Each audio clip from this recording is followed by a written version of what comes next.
All right, I'm getting started here. Um, Looks like it's going. All right. I wanted to go over tonight just some developments. Seems like every day there's something new changing on the stage here. Um, so I'm just kind of going over things as I see it from a prophetic point of view, just to see if it's still lining up with what I think's going on. I think I'll probably review what I think's going on real quick. So um, let's start. Let's just do a review of the prophetic setting. Um, so where I think things you got to look at here is the fact that um, I always, when people ask me why do you think we're in the end times, I always put it to 1948 when Israel was created out of nothing after it was destroyed in 70 A.D.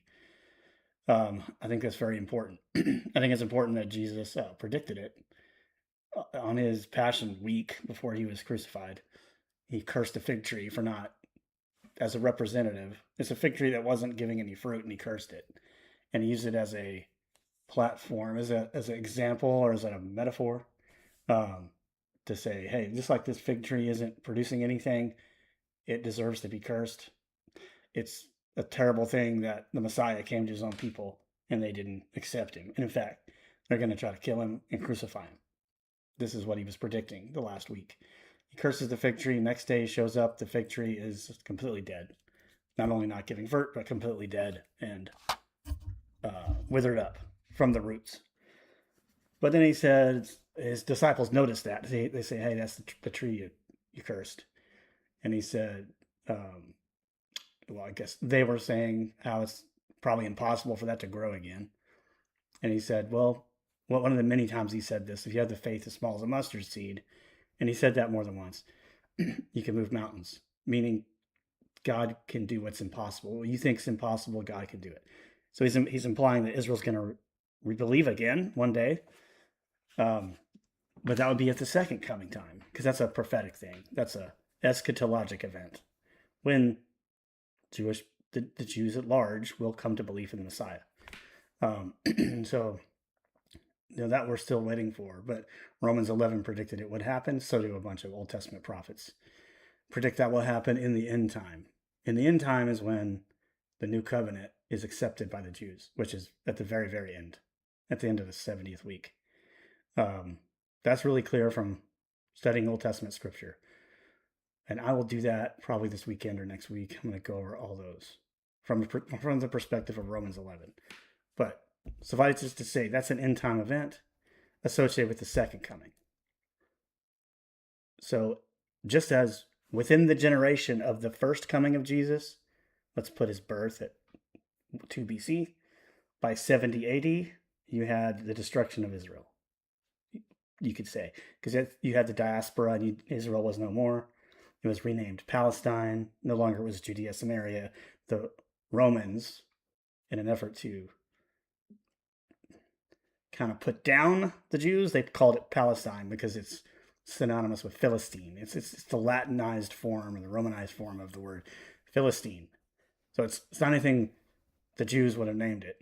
But the inhabitants of Palestine back then in the first century were Jews. But that's not a biblical name. It's not a name God called it.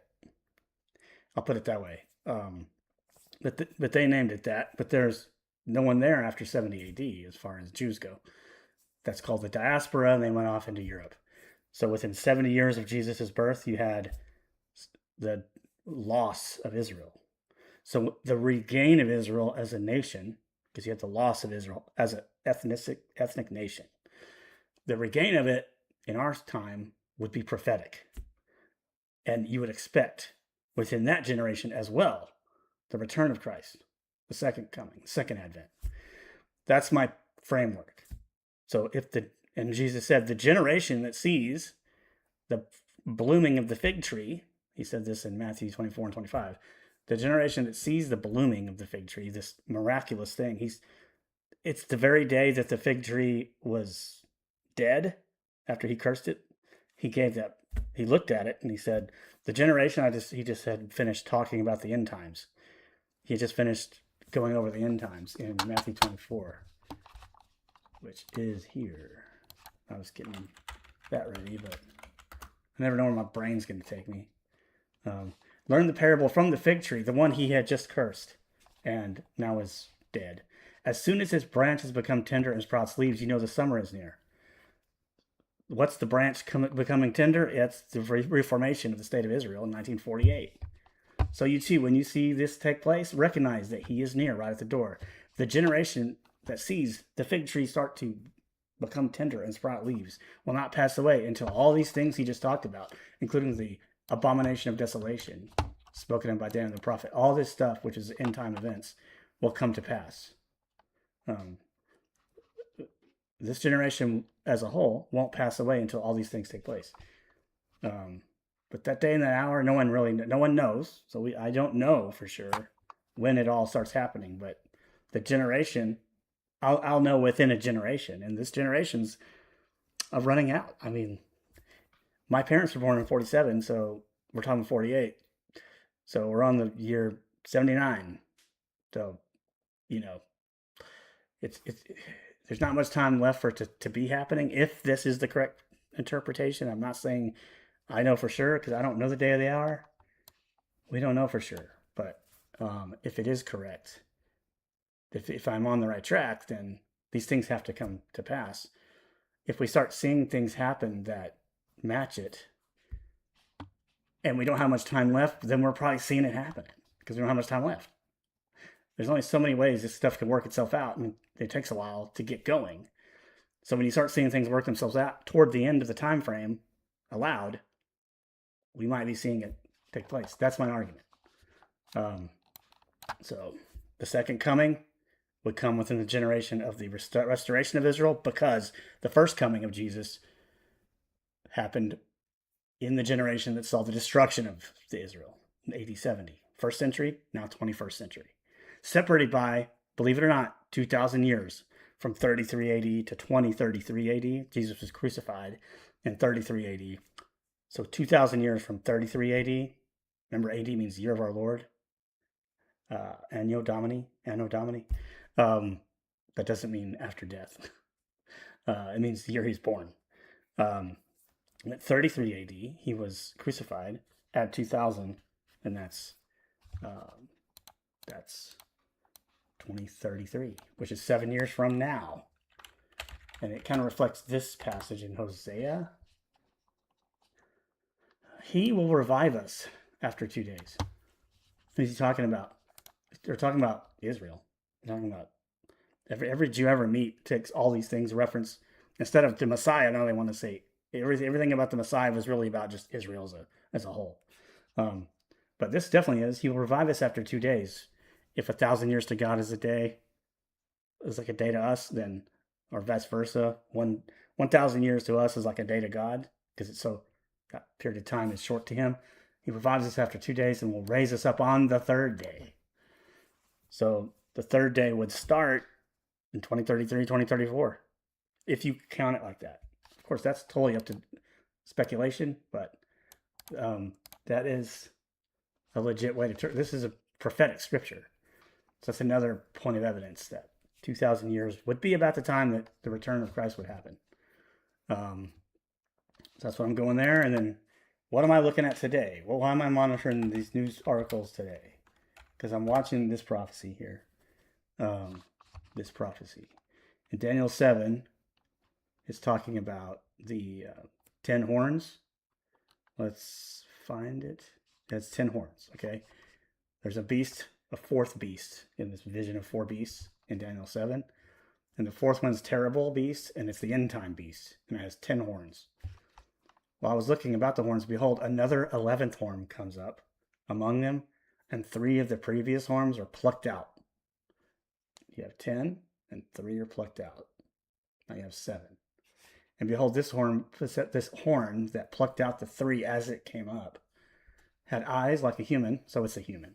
It's a king of some sort, and a mouth uttering great boasts. A mouth, had a big mouth that liked to boast about itself. And every day, Trump boasts about himself.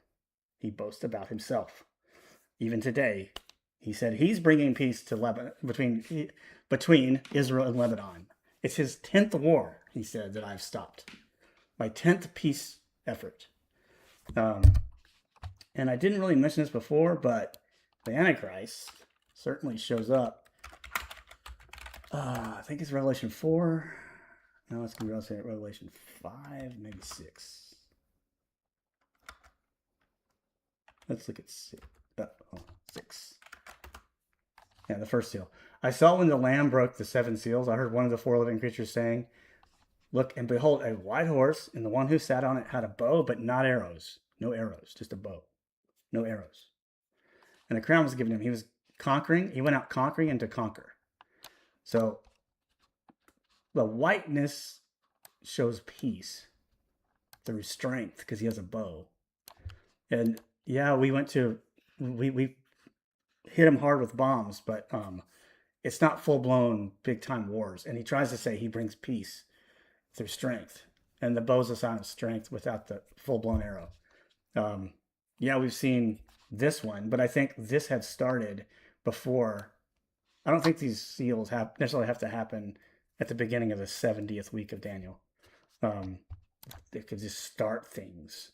So he had started doing this. That's what he called himself, the peace through strength guy. And then he started war. When he broke the 2nd seal, I heard another red horse went out, and he said it was granted to take peace from the earth, and the people would kill one another, and large sword was given to him. This one has a sword, and there's people killing each other.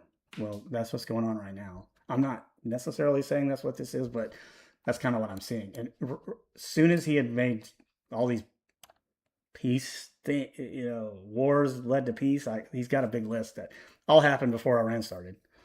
Then he starts this, and they changed the name of the Department of Defense to the Department of War. I don't know if that's a sign, but I kind of think it is. So we'll see how these other ones work out. I just kind of think we're here somewhere in the first 2. So all I can do is look at what I'm seeing. I don't know how the next step's going to look. I have no idea. But I'm looking at it step by step. Step by step here. So that's how I want to comment on things, rather than try to predict what's going to happen next, because that's impossible. That's folly, I think. But I can kind of see identifiers starting to happen. So I think it's important. So that's kind of why I am where I am. But this idea of 7 horns and then 3 of them going down, that's what I'm really watching right now. Because you got the BRICS nations again. I'm going to look at this up again. And now we got a specific question I'm asking. Is Saudi Arabia a full member of BRICS? And the answer is that I have gotten many times. That they're, hang on.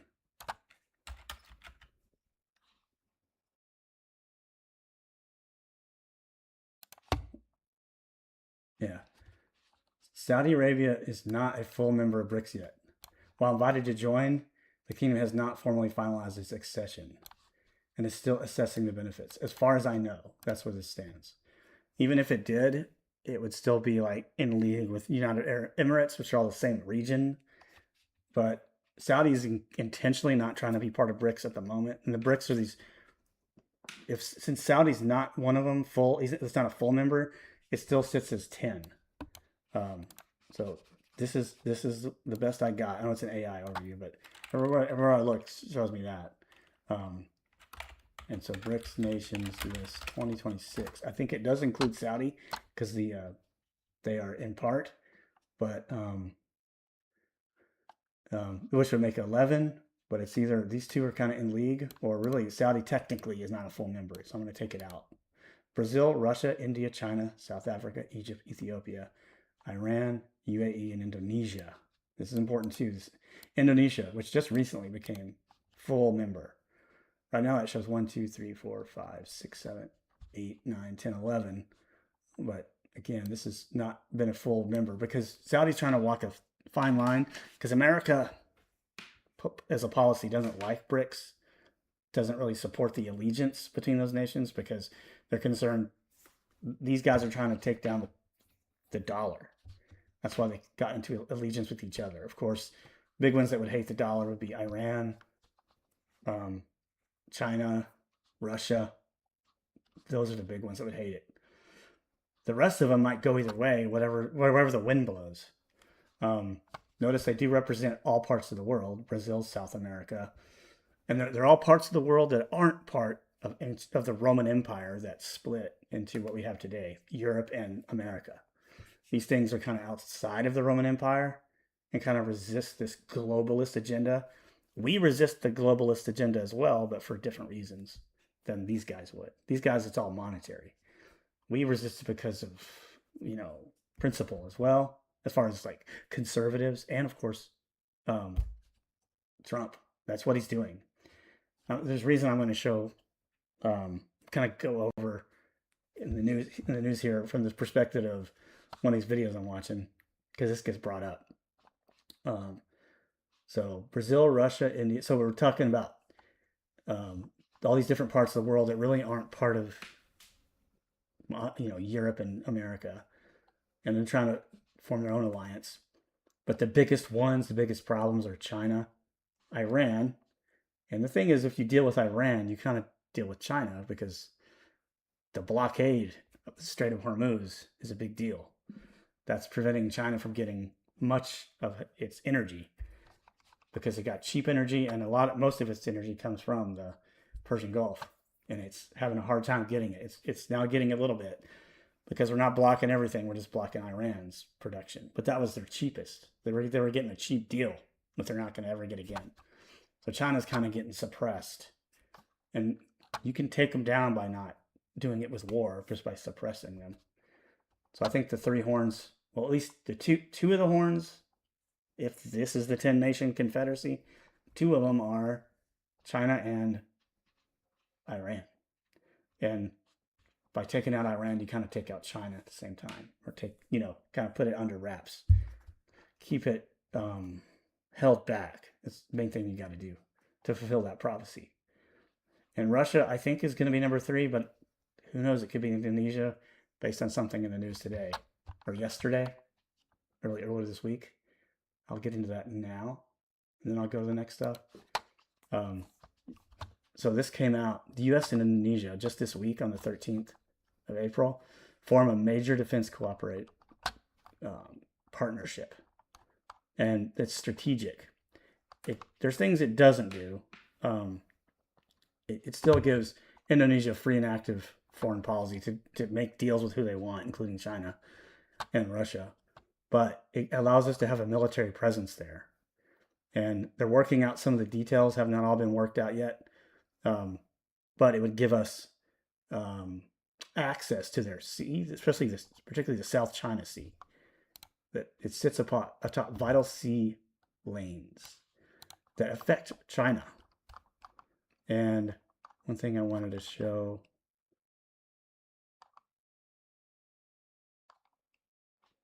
Yeah, Indonesia controls the world's 4th largest, believe it or not. Indonesia has the 4th largest population on Earth. And it's a spread out bunch of islands like Maine. It's an archipelago. It stretches across the Strait of Malacca and other choke points of trade that carry much of the world's trade between Indian and Pacific Oceans. Smoother access. The U.S. believes that smoother access across this expanse cuts response times to any threats in that Pacific theater. And if we need to do something with China, we need control there. And we need to be able to, we're learning right now that, hey, if you choke point off a strait in a major lane of trade, you control the world. And that's kind of what we're doing right now. We're controlling the world by just blockading the Strait of Hormuz. So now we're trying to do it over here, or at least not doing it right now, but we're trying to have access over here as well. That's what I think is really going on. But Indonesia happens to be one of the BRICS nations, one of the 10 nations. So I don't think I think it's part of what we're seeing happening. I don't know if that makes it one of the third that goes down or not, but it's definitely getting in line with this. So these 10 nations, even though they're kind of resisting us, they're kind of getting in line now with what Trump wants to do, because he's that 11th horn making them, whether they like to or not. And Saudi's kind of riding the fence because they don't want to push against America, because they're trying to make everybody happy. So Saudi's it's in it, but it's not a full-blown member yet. So it's still only 10. And Saudi may remain that way, or they may jump in there. I don't know for sure. But right now, I would call it 10. Even if Saudi's there, I think it's still Arabia is kind of the way to think of it. So it's still 10. So that's kind of what I see. And then I have a map, this is all Indonesia down here, all this. And so all this, if we're able to get a military presence there, we have control over what's coming in and out of China. So it's very important to be down here, in this Indonesian area down here. All right, I wanted to bring that up. Now, I'm going to go over this video. I'm going to skip through it here and there, but I'm going to let him start talking. This is Glenn Beck. I can't believe I'm on the same page with him. He's not taking this from a prophetic standpoint. He's looking at the next 20 years. But when you hear somebody say 10, 20 years down the road, you're just like, that's the next 7 years. That's what's trying to happen over the next, if it's biblical, 7, not 20. But right now.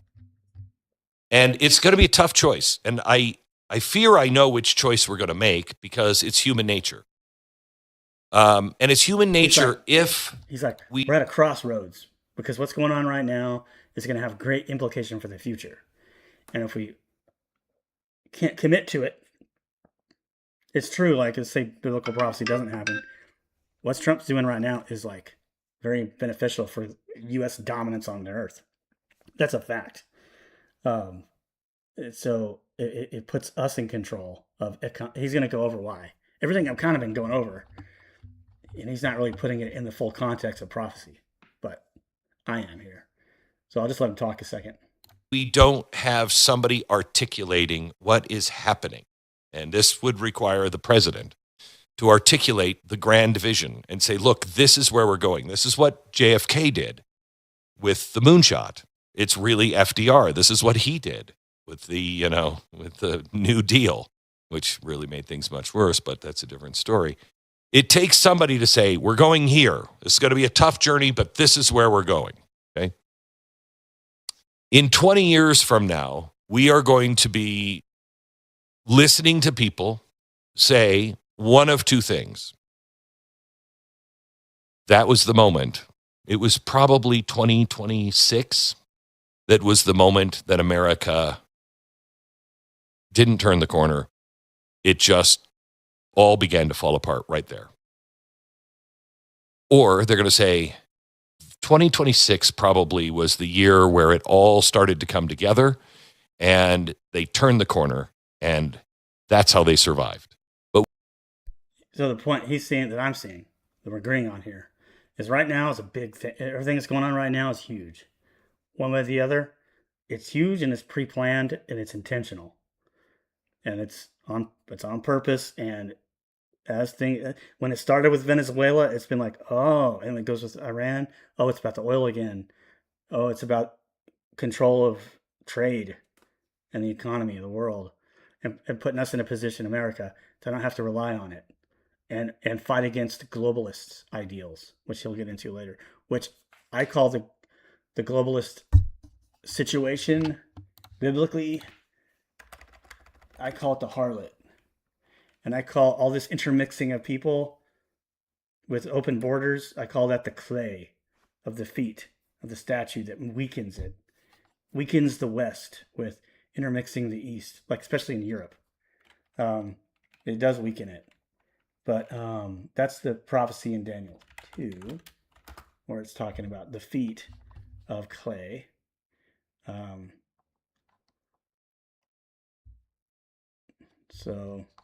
This is where he's talking a big game.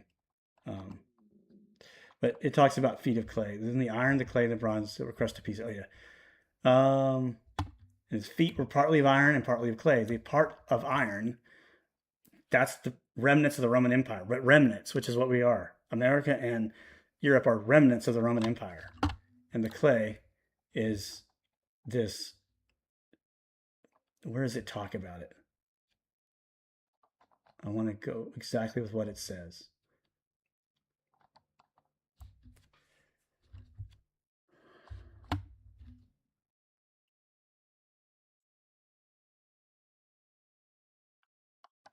Yeah, you saw this great statue. They had the statue as gold, and the feet partly of iron, partly of clay. And then the stone came and struck it, and it destroyed. The stone is out of heaven is the Messiah. A stone comes down and destroys the feet of clay. All these other parts of the statue are world empires that came from Babylon all the way through Rome, which are the legs of iron, down to the iron, partly clay.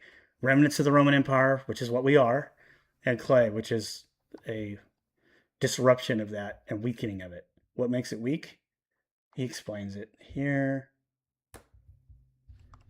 Okay, in that you saw the iron mixed with common clay,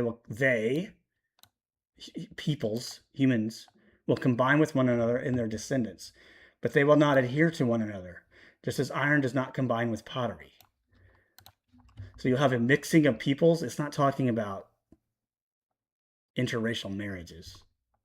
Probably some racist is taking it that way.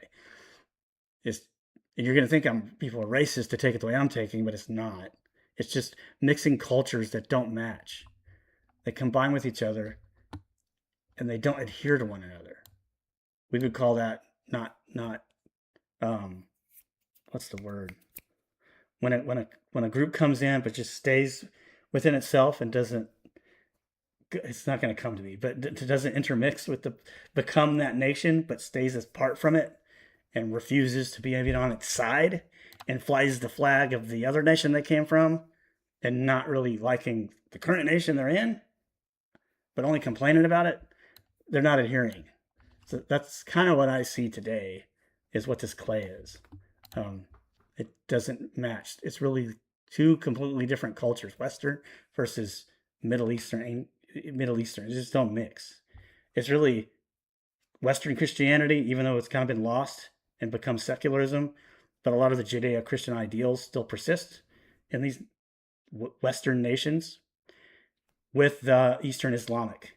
That just doesn't mix. And I do think that's what's going on here. But it's talking a mixture of peoples.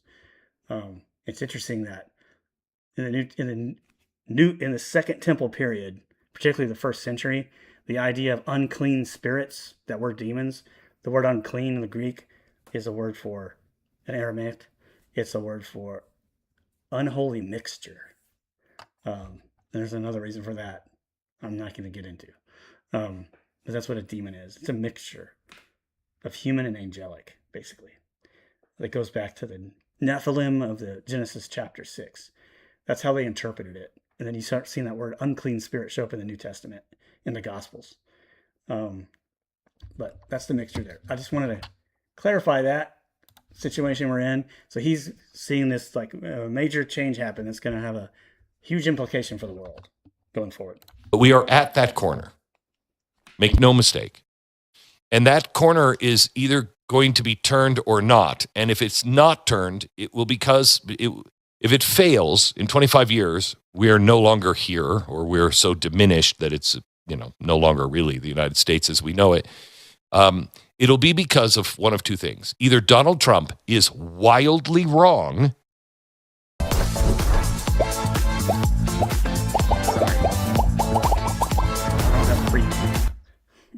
Sorry, I don't have paid YouTube. Or we just couldn't get past the fact that the pain to get to where we need to go is going to take time, and it's going to be tough to weather. But I think there is a plan right now, and you are seeing it in action, that actually saves us. This is why I'm so optimistic, because we never had anybody. Remember, I've said for years, where is the guy who's got the big vision? Where is the guy who's going to point to the moon and say, we're going there? We have it. He's just not pointing to it. He's just not doing a good job of articulating the big plan. You kind of have to put it together yourself. Now, I could be wrong in putting this together. If not, Okay, I think there's a big plan, but I think it's intentionally not articulated well because you can't give it away, or your enemies know what you're doing. And our enemies are, you could put enemy as Iran, Russia, China, part of the 10. They're still, that'll be our enemy. The Antichrist has to control them. And Europe's our enemy. Like, you can't broadcast what you're doing. That's why he's not articulating it. If I'm wrong on this, and it works, then he's just the luckiest man ever because he's got all the pieces. And I just don't believe he's not seeing this as a grand unifying theory. So let me give you this grand unifying theory because we are looking at the most dramatic and possibly peaceful power shift in modern history. Everything is interconnected. And Americans aren't looking at that. And I think, I know this part is true because I asked Donald Trump this probably 60 or 80 days into his term. I said, you looked at the post-World War II world and you said, none of this works, didn't you? And you're redesigning all of it. And he said, yes. So imagine, let's start there. A president looks at everything that we had built since 1945, all of the systems that we all know are broken, and he says, none of this stuff works. And so I'm going to dismantle it and change it because, we're funding the world's defense. We're fighting everybody else's war. We're subsidizing our own decline. And Donald Trump is stepping in and going, yeah, we're not going to do that anymore. Okay? If this is right, he is building something historic. He is building a new American economic empire. And here's how he's doing it. Energy dominance, hemisphere security, technical supremacy, a military that is like no military. I mean, I'm actually afraid of our military in a good way, but if it goes dark, it could be a very bad way. I mean, I've never seen anything like it. A reborn manufacturing heartland. This is an economy that is not being reborn, but reimagined for the 21st century. And one that, let's not kid ourselves, is not going to pay down our debt. But the strategy would be to grow the economy to the point to where the debt is less of a problem. Still be a problem, but I'm not sure that even works. But if he is right, it does prevent the collapse of the American dollar on so many fronts. Okay. If this war ends without spreading, and this theory that I'm going to lay out for you, these 6 things, if this is what it is, it will all have been done without the kind of global war that has defined the 20th century. This is America reclaiming its golden age, just smarter, stronger, and sovereign. First, let's start with energy dominance, because without energy, we can't do anything. It's the foundation of everything. Trump, in his first term, made us a net exporter. Okay, never before in human history or American history had that happened. Then in the second term, he unleashed it. Record production, deregulation, National Energy Dominance Council, the LNG exports all exploding. Why? Why is this important to put first? Because energy is leverage, and energy we must have if we're going to be dominant.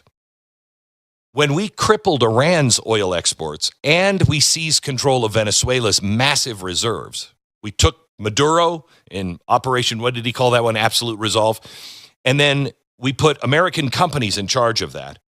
Do you notice the world didn't scramble to the Mideast and that chaos? They began to come to us. Argentina's fields align under our umbrella. And Europe's now one of our biggest buyers. Hundreds of billions in deals for American oil and gas, replacing the Russian supplies. And I would just say, if you can replace Russia's supplies, they start losing money and dominance. Whoever sells the energy and oil and whatever, whoever sells it and whoever controls it, that's who's going to win. And that's why what's happening is happening. It's more for that reason than any other. But it takes down the major players. It eradicates Iran because 90% of their economy is built on their oil sales. That's all they got. They're a one-trick pony. And so once we block that, their economy is going to fall apart from the inside. And that's why you've got even Iranian rebels that are against the regime and against the Islamic. IRGC does not mean Iran. The I in IRGC is not Iran, it's Islamic. That's the word for the I. Revolutionary Guard Corps. The guys that are against that are still Iranians are starting to launch attacks every day. It's just not, you can't see it because there's no internet there, but we're hearing of it, and they're killing like major leaders the past 2 days of the IRGC. So it's falling apart from the inside. I think it's gonna one way or the other, it's gonna fall apart no matter what deals made or whether there is or isn't an agreement with these negotiations. Don't matter. They're gonna fall apart. So Iran's dust, gone. And then so the next thing, if you control that oil, you control China. And if you can make Europe rely on our oil and not Russia's, then you kind of like you neuter Russia as well, right? That's what we're looking for. 3 of them to go down somehow. Now that this is happening over in the Strait of Hormuz, and that becomes so unstable, you can track it. You can watch the ships and track them. They are making U-turns in oceans and turning around and coming to American ports instead of going to the Middle East. The world is buying American energy in ways that we've never seen before. Russia and China are losing their pricing power. So we become the undisputed energy superpower of the 21st century without the Middle East quagmire. So he just lays it all out. Russia, China, and Iran, without knowing biblical prophecy, because I don't think he does. He's kind of like identifying those 3 characters as being the main ones that are affected. They are all part of BRICS, the 10-nation confederacy right now. They're all part of that bunch, and those 3 are going down, and that is what I would expect. We're in the end times. I would expect that. I don't know what else it would be right now. It'd have to, for this stuff to like all happen again, it's gonna take forever. If we're not in the end times, if this isn't, I don't know. I really think that if this isn't it, then the end times are far away, and that's okay. I can take it either way. We can deal with that too. But it's just interesting to theorize about it and see if we're on track or not. We'll just watch. This little horn comes up, and 3 of the previous horns were plucked out. Okay, by a horn, an 11th horn that utters great boasts, and that Revelation makes it very clear that this one represents a king that comes out of the Roman Empire, but is not doesn't want to be part of it, and becomes an 8th. It's a 7th head on this beast in Revelation that is the same beast as this. This is the 7th head of that beast in Revelation. This one in Daniel. And then it becomes an 8th because it's an 8th horn, because 3 of them get taken down at the 10. But it's an 11th. So 10 minus 3 is 7, plus this 11th one. Now it's 8 left. And the 8 kind of become a confederacy together. Like, he takes them over. He's not friends with them until he takes the 3 down. Then he tells them what to do. Or we're telling Indonesia what to do, and they're going along with it. We're telling Indonesia. We told India to not fight Pakistan, and they're doing what we told them to do. What this boastful 11th horn told them to do. The guy boasts about himself every day. That's great. Everything with him is great, including his boasting. I don't know. I mean, it's a lot. It's a lot matching up here. If this works, that freedom lets us walk away from being the globe's babysitter. When Donald Trump says, I'm not going to get you into wars, that's what he means. We have to pull out. We can't just leave the world the way it was, because we depend on them for too much, for oil and everything else. We can't create a vacuum. We've got to create some framework to keep that stable, and we pull out.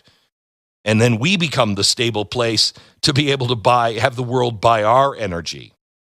Second, with ending the World War II burden and forging real peace through strength, okay? For 80 years, we carried NATO and the Middle East on our backs. Trump came in the first term and said, pay up. And they started to. NATO allies put, 5% of their GDP in defense spending. Never happened before. Now, Europe is only stepping up because in the second term, he's made it crystal clear. We're going to defend our hemisphere, you defend yours. And in the Middle East, first term, Abraham Accords. That was the beginning. In the second term, he's built the Council of Peace. Now, this is a new body. turning former enemies into partners at the table. Egypt, Saudi Arabia, the UAE. What? What's here? All these players are part of this whole thing. Egypt, Saudi, UAE, they're all part of this. And Jordan is not part of here, but in Lebanon now. Today they've said we've made a ceasefire with Lebanon, not necessarily Hezbollah. They're trying to separate out Lebanon from Hezbollah. Hezbollah is the basically the Iranian militia group that's the terrorists that are in southern Lebanon causing trouble with Israel. And Lebanon's being convinced by the United States and Israel as a country to separate themselves out from those Hezbollah. And Lebanon's seeing the writing on the wall. They're like, writing on the wall. They're like, okay, Iran's going away. We can't be in league with these Hezbollah anymore. The times have changed. So now they're doing a ceasefire, and Israel's going to stay. Israel's in the southern part of Lebanon, and they said, we're not leaving. They're going to stay. Netanyahu said that today. And they're in there as like a buffer zone, they're calling it. But Israel's basically taken over that area in southern Lebanon. And they ain't going to leave. So that is happening. And that happened today. So this peace in the Middle East, these Abraham Accords are happening as we speak. And all these other Arab nations are getting on board because Saudi led it and the United Arab Emirates. And Saudi's on like the fence on this BRICS stuff. It's not like a full BRICS. Just remember that. Because it's trying to walk all the sides of this. Saudi is. They're trying to be a major player in this. But they want peace with Israel. Saudi does, because they want to build this. They don't want to rely on the Strait of Hormuz anymore. This is enough of this, right? So they're going to expand their pipeline that goes across their whole peninsula over to the Red Sea, so that they don't have to rely on the Persian Gulf. They can go over the Red Sea. But they also want to kick it up into Israel and dump oil into to that coast, so they can put it on ships into the Mediterranean and avoid the Suez Canal. I think that's what it is. Whatever that one is up there in the Nile area. They want to avoid that too. They don't want any choke points. In Red Sea, you still have choke point going up to the Egypt area. But if you get Egypt on board, then they're going to be on your side. Like the more people on the side of peace, the better.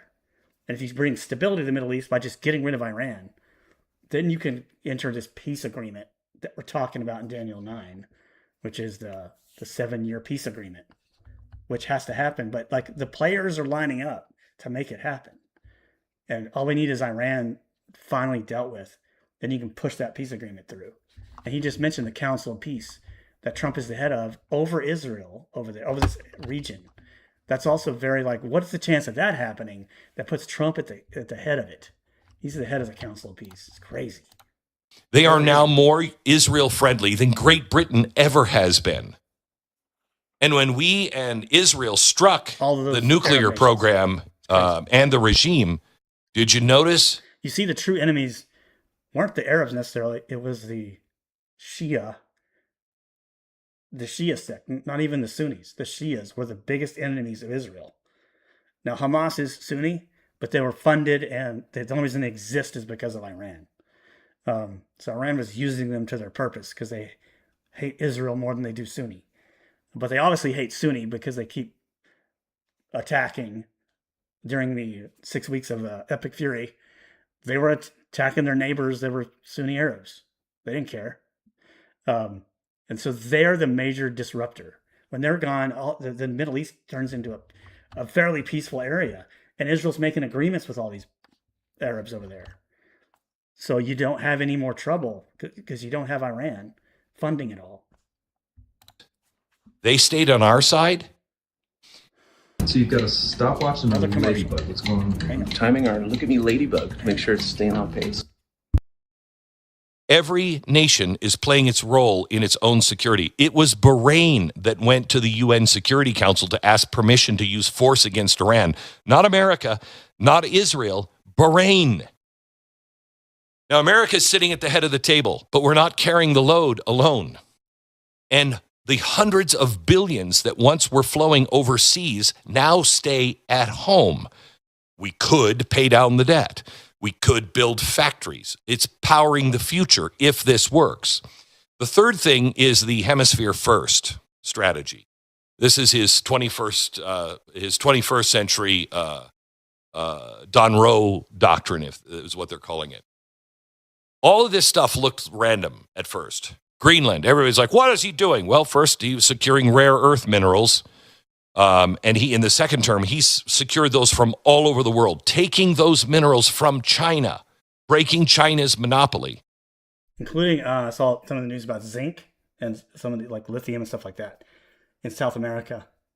They were selling it to China, and they said, and Trump made an agreement recently, our government did, don't sell to China anymore, sell to us. We'll pay better for it, whatever they had to do. So the China's not getting those resources, and if we take Greenland, at least have a relationship with Greenland that makes it a territory or something, we have those rare earth metals and minerals. That's important. That's a controlling resources, like vital resources. And then locking in a new Arctic sea lane for the future of global trade. Nobody's talking about that. Then he forced the EU to take a stand. When they denied us airspace during the Iran operation, we found out who our real allies are, okay? Which makes the Greenland case even more obvious, even to Europe itself. They're like, oh boy, we're screwed. Panama Canal, what was that all about? To eject the Chinese influence. Cuba, what's that about? We're squeezing them now. Pentagon said yesterday, be ready, we're starting to prepare for things in Cuba. That's getting Russia, Chinese, and all the Marxist lifelines out of, a place 90 miles from our shore. Again, it's attack on China and Russia. The three ones that got to go down, in my opinion. And Venezuela. And when I say go down, I don't mean they have to just go away. Like Iran's going to go away. They just have to be controlled. Maduro is gone. Terror networks are being dismantled. Gangs defunded. Oil now flowing under our umbrella. That is a death blow. To whom? To BRICS.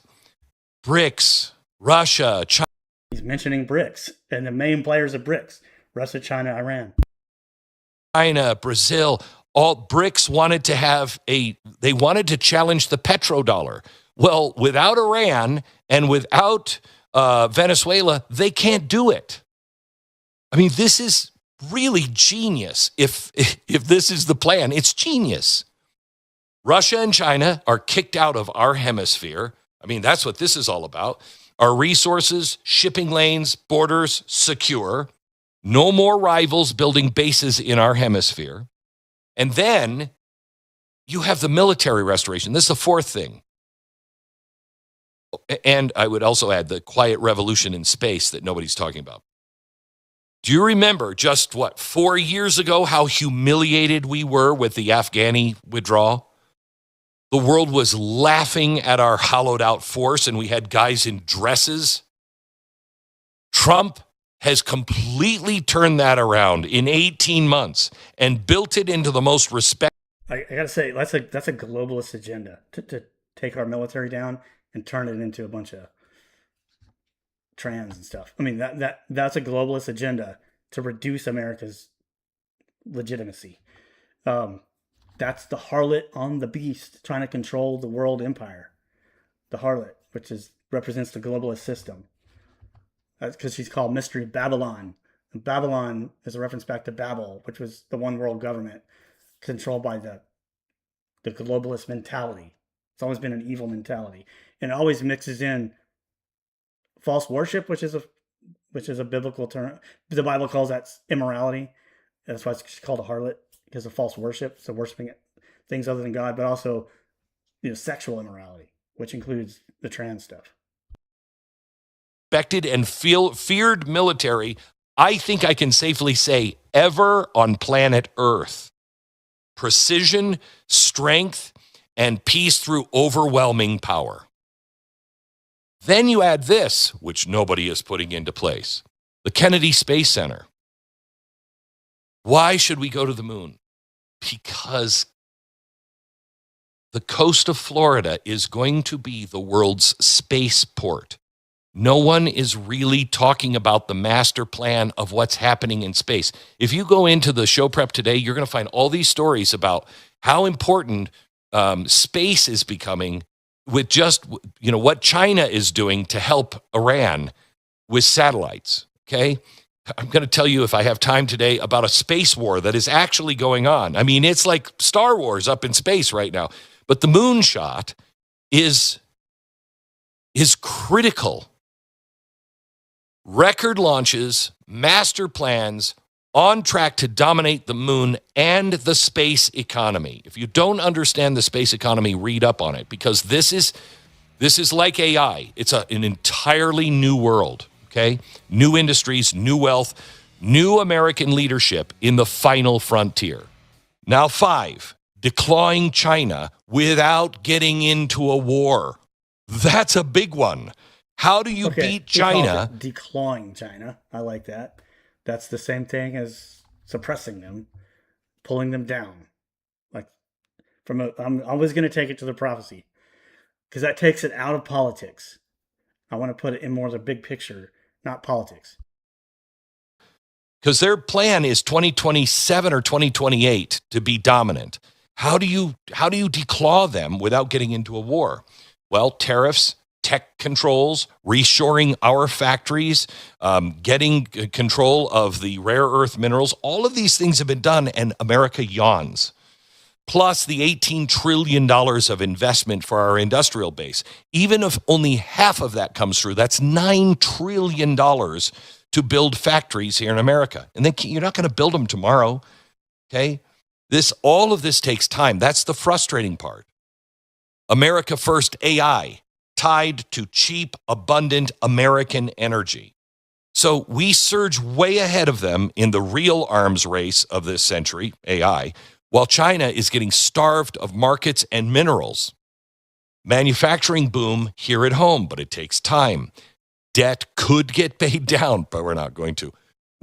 Our plan will be grow our way out of weakness. You got to stop overpaying for hormone labs. If you've ever wanted to check your testosterone. 6. This is the one that people are not going to understand for 10 years. I don't think anybody's going to understand any of these. If these things work, I don't think any of us is going to understand them. Nobody sees this, but I've been seeing this for a while. Now he's now seeing it, but most people aren't seeing it. One day you'll wake up and you'll start to hear people on TV going, Trump was actually really quite smart. He's been dismantling the globalist machine. The globalist machine. Dismantling the globalist machine. Dismantling. He's saying it. Not me. But I believe that's what's happening too. I believe it's 17 here in Revelation. Okay. Yeah. The 10 horns which you saw and the beast, these will hate the prostitute. Hate the prostitute. The harlot. The woman on the beast, who is the Babylon the Great, the mother of prostitutes, abominations of the earth. That's what she is. And she's riding on top of the beast. And the beast is a 7-headed beast. It represents all the nations, all the empires of the world historically that led to the one that they're in now, which is the future one, which is like we're in now. This future last one kind of is the confluence of all the ones before it. So she's riding this, she's controlling the world. And that's what we've been seeing since he started at the beginning of his video, since 1948, since World War II. The globalist system, through the UN and everything that came after it, has been trying to control the world. I think of major United States presidents as a whole part of that. Whether they're Republican or Democrat, it don't matter. It's the Bushes, it's Obama, it's Biden, it's Clinton, it's the rhinos, the Republicans name only. We have globalists in our country trying to still mess this up. This is why it's deceptive, because we all want the globalism. If you're a Christian or if you're a conservative, or if you have a head on your shoulders, you don't want the globalists to win. But the Antichrist also does not want the globalists. He hates the globalism. He hates her and makes her desolate and naked. He's calling it dismantling the globalism. And that's what I'm calling. That's what I'm seeing Trump doing. eat her flesh and burn her up with fire. It's all just, of course, hyperbole and, just metaphor and all that. For God has put it in their hearts to execute his purpose. It is God's purpose. I haven't really harped on this part of it before, but this is an important verse. God's purpose is to destroy the harlot. God is not on the side of the harlot. He calls her a harlot because it's false worship. And he uses the Antichrist kingdom to destroy that part. It's part of God's wrath to destroy the harlot. So I'd vote for Trump again just to see that. And we know it's just going to happen. We don't have control over this. But God has put it in their hearts, the hearts of who? The beast and the 10 horns, to execute his purpose by all, including God, the Antichrist, and the 10 kings have a common purpose. And particularly the 10 kings. 3 of them have to go down, and they finally give this kingdom that they're trying to form to the beast. The remaining 7, he the 8th, until the words of God will be fulfilled. The woman you saw is the great city which reigns over the kings of the earth. He's talking about Rome, because he's talking about his day. John is talking about his day, which is Rome. Which is the Roman Empire, which is now Europe and America. So what he says there is basically the globalist empire. The woman is the globalist empire, is Rome, the great city. And Rome fell apart. Now Rome is mixed with clay. It's the whole that's the whole thing. The statue. The statue is where we're living now. The feet mixed with, y'all need to read Book of Daniel on your own. You really should. But the feet mixed with clay is the current kingdom. The iron, when I say feet, I mean iron, of the feet and the clay mixed together. The iron is the previous kingdom of the Roman Empire, but it's split apart because it's a little iron here, clay there, iron over here, clay over there, right? So this great city is now the America/Europe, and out of which comes the beast, the Antichrist, particularly out of America. I think that's what we're seeing. It just is what it is. And so, yes, it's the globalist system. That's what she is. And that's the way it is. And they come together because they have a common purpose. And God's using them to execute his own purpose, which is to judge the whore. Was engineered to manage our decline and eventual collapse. Okay?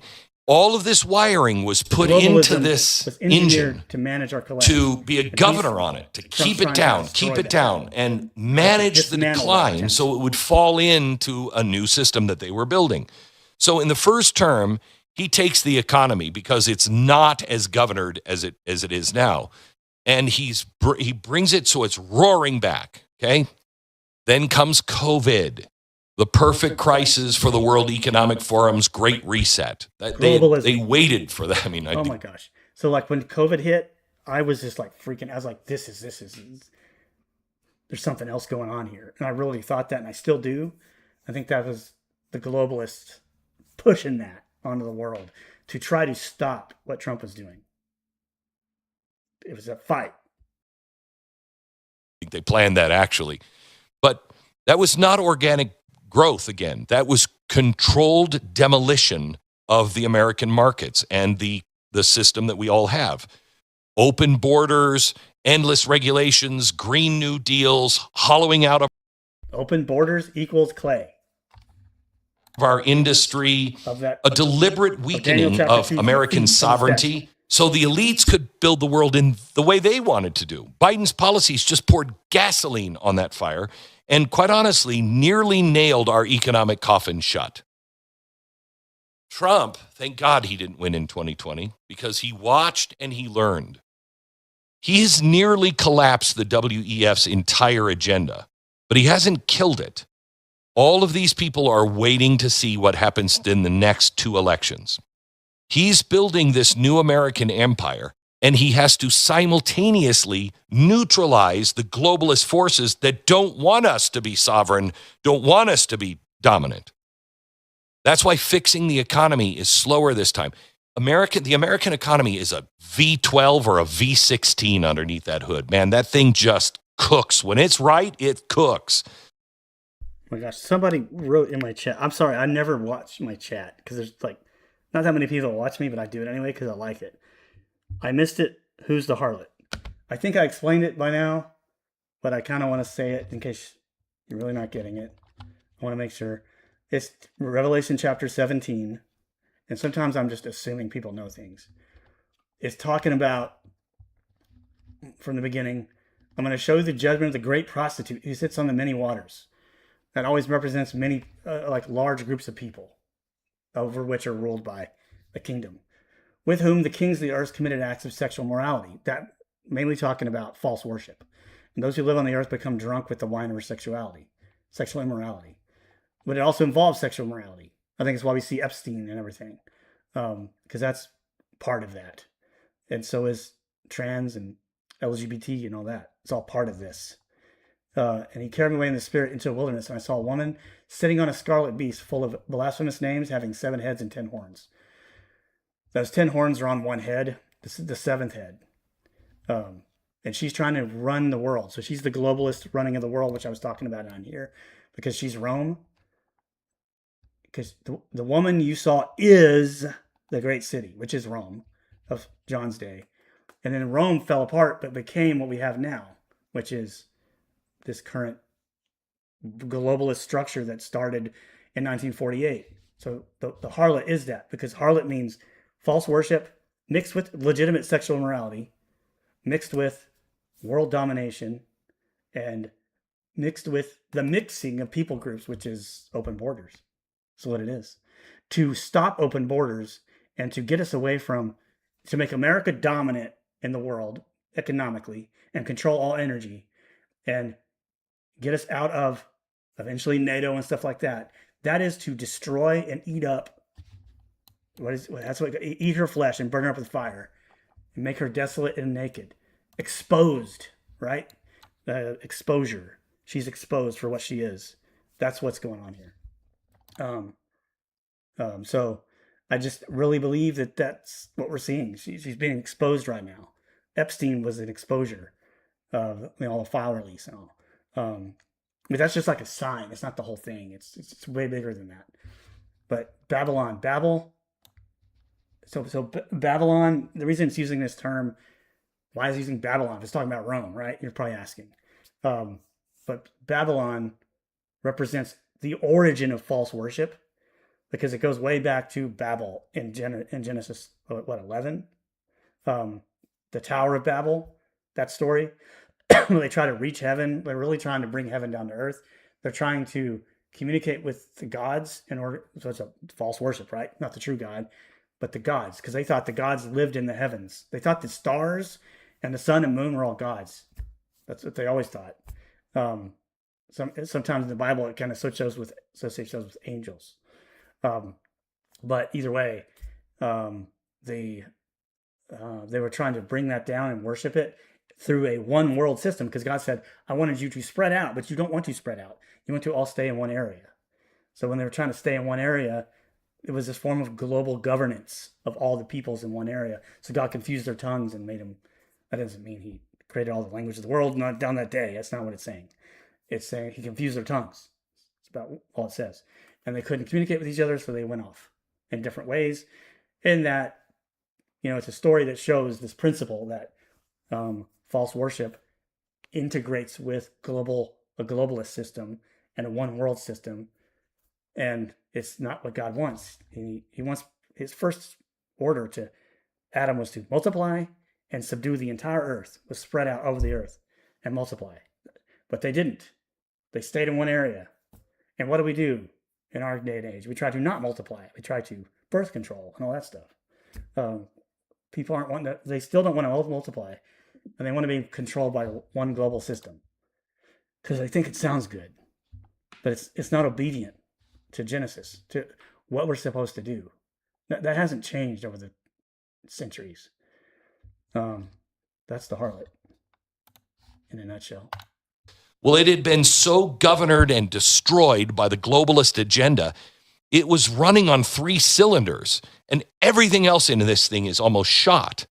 So he has to rebuild the engine, rip out all of the old wiring, all of the stuff that they broke or intentionally put in there to slow it down, to keep us dependent and not dependent and not declining. I'm telling you, if this is true, this is huge. And the problem is, the biggest battle is with us.